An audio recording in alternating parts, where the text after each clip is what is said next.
Uh-oh.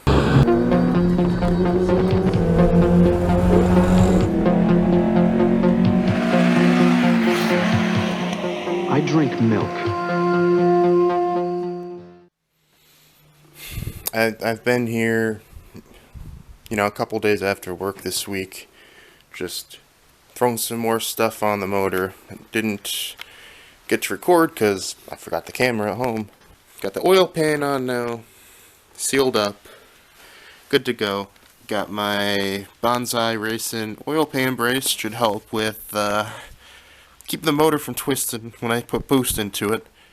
Obviously right now I'm using stock ECU, keeping it NA. Got this crusty, dusty thing mounted up. Kind of looks out of place with everything else so nice and shiny, but it's only going to be temporary till I can collect the funds to go turbo. Let's play the game of where did I leave my socket this time. Wow, look at that. First try.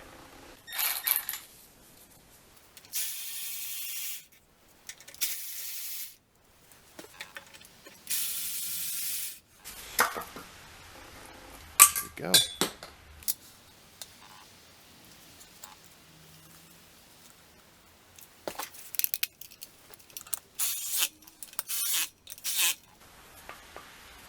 Good enough.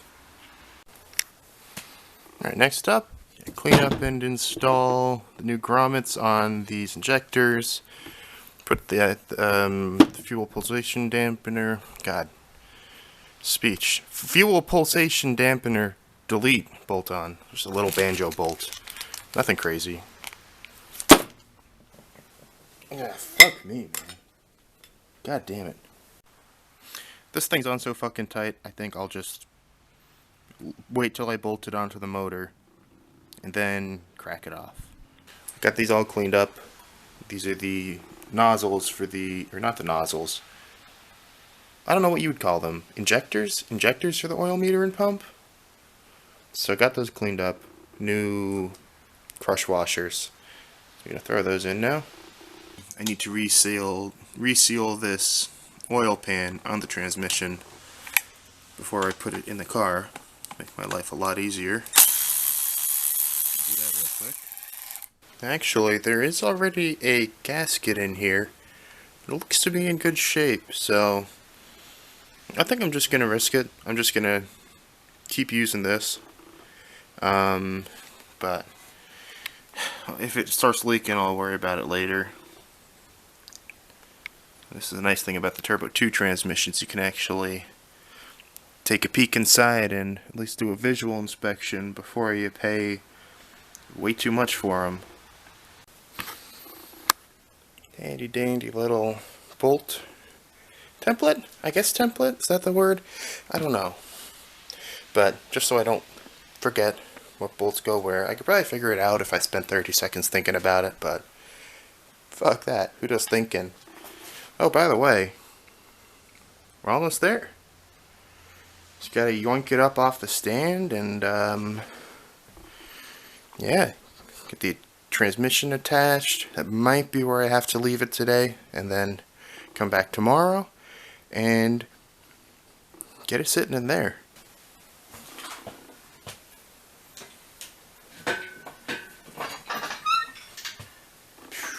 Yeah, there we go. Off camera right before I left, I attached the transmission to this sumbitch. Shit, do I need a different slave cylinder? I might. Guess what Jimmy Neutron Boy Genius did? Forgot to put in the throw-out bearing. So let me take that shit apart again. Just in case I didn't record before. That's ready to go in. I don't know if this is gonna work. I don't know if it's worth taking it back down to check. Let's see. Maybe?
think that stopped recording about, I don't know, 2/3 the way through, but motor in the car where it should be.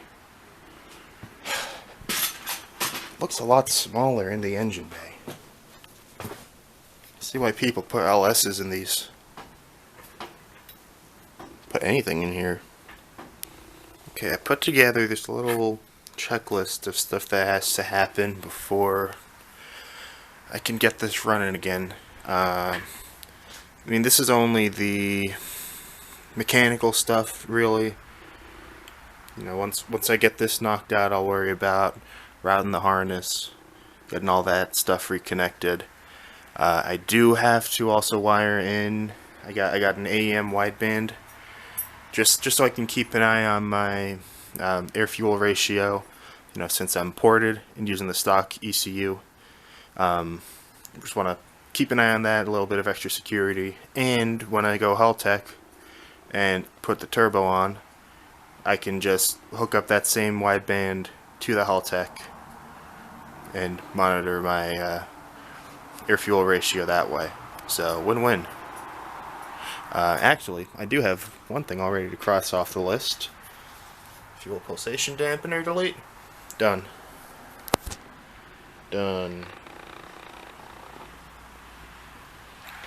Alright, back at it again.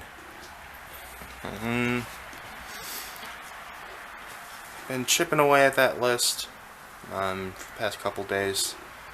Haven't really been recording at all. It's mostly a lot of small stuff. Not super interesting.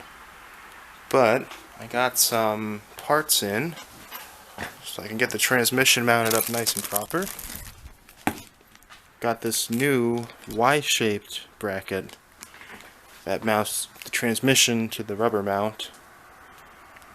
And got the rear seal for the transmission as well. So planning to get the drive shaft in, get the transmission properly mounted, get the exhaust up, well, except for the header. Still need to do a bit of modification to that. Honestly, there are some things I might just take out right away and clean up once I get them to the house. You know, just to make them a little bit prettier. We'll see. Honestly, I'm just at the point where I want to get it on the road. So I'll probably drive it for a while before I start wrenching on it again. But future plans. Future plans.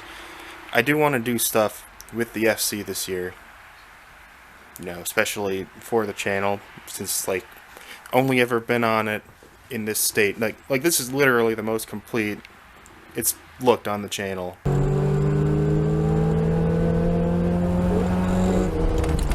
And that's kind of sad. So we're gonna fix that. This is the new drive shaft from Tricks to make my Turbo 2 transmission to my NA rear end. I have an NA LSD diff, so I figured, you know, even like after I go turbo, as long as I don't like launch it or, you know, do anything dumb or abusive to it, it should hold up. Well, honestly, it's mainly the axles I'm worried about.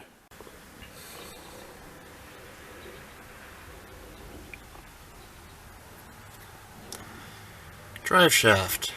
This is a new one I just showed you. Of course, because nothing can ever be simple. It does not want to slide in all the way. That's as far as it will go. I'm suspecting there's some sort of spline damage inside the transmission. So that's fun. I guess worst case, I just throw back in the NA trans. I'll worry about this later. You know, I was inspecting these splines here, make sure it wasn't an issue with the drive shaft. I have some good news. Good news being, I am a dumbass. My dumbass didn't realize there's a plug in here. And little old me just shoved it in the transmission without even looking. Nope, still having the same exact issue, so has to be output shaft damage. Oh well, time to swap it. At least I'm under here and already got 14s. Actually, while I was taking this off, I kind of realized I'm more screwed than I originally thought. So that clutch, that flywheel, that pressure plate, those are all specific to the Turbo 2 transmission. You can't run them in an NA transmission. I still have the parts. They're shitty and rusty, but they are not balanced to this rotating assembly, which I guess is fine for now, as long as I'm not like revving it out to like above 7,000 RPM, which I'm not going to be doing for braking anyway.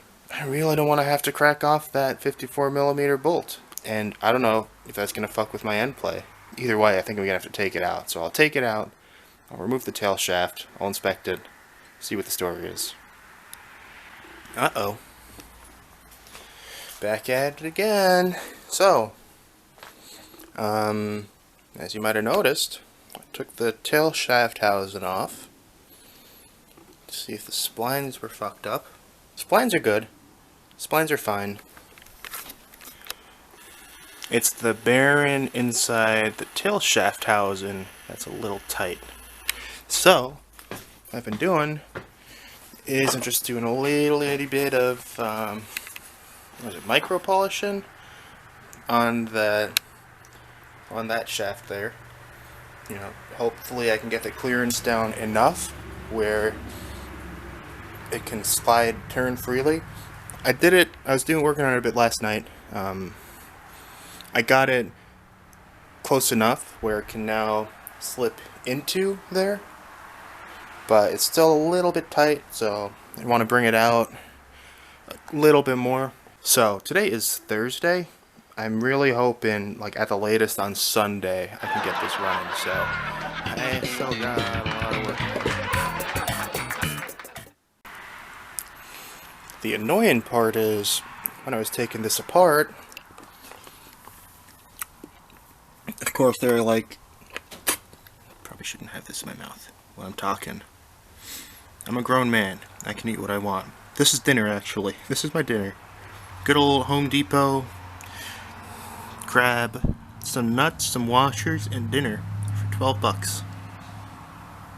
Right, so of course there's a tail shaft housing, there's like the bearing housing here, and like some sort of other intermediate kind of housing dealio.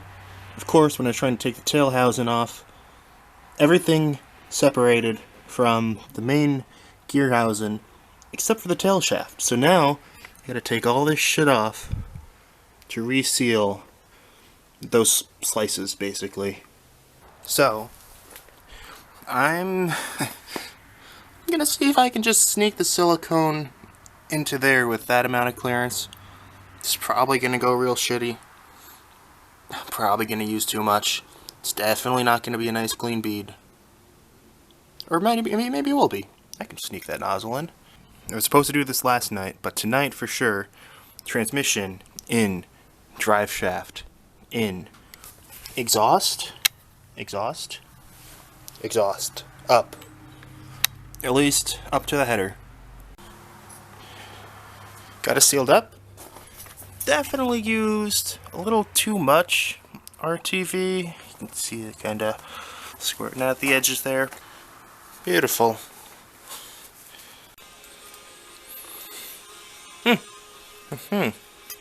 Down out here in the engine bay, rerouting all the wiring.